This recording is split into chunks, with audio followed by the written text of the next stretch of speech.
छोड़े तो तारा गई एले शीतल हरी गे कमल राजाई के छोड़े गे छौरी कले ना दर्दिया एले शीतल हरी गे एले शीतल हरी गे किया गई तो हर रोज छोड़े तो तारा गई एले शीतल हरी गे किया गई तो हर रोज छोड़े तो तारा गई एले शीतल हरी गे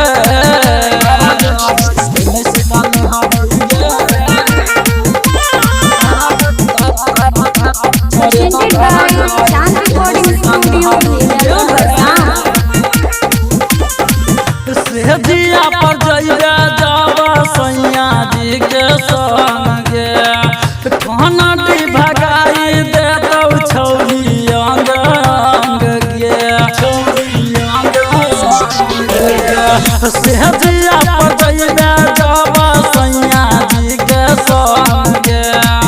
खाना दी भगाई दे दौ छौरी अंग अंग गे किसमिस छोहारा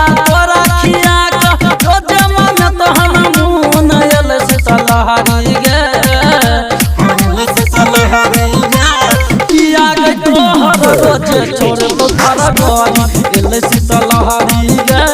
किया गई तो हर रोज छोड़े तो तारा गई एले शीतल हरी गे एले शीतल हरी गे छोड़े तो तारा गई एले शीतल हरी गे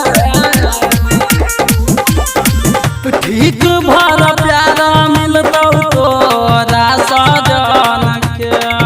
बात मान जाना है गई पारा बिना सके ठीक भर प्यारा मिलतौ तोरा सजन के बात मान जाना है गई पारा बिना सके लाइटर बहुत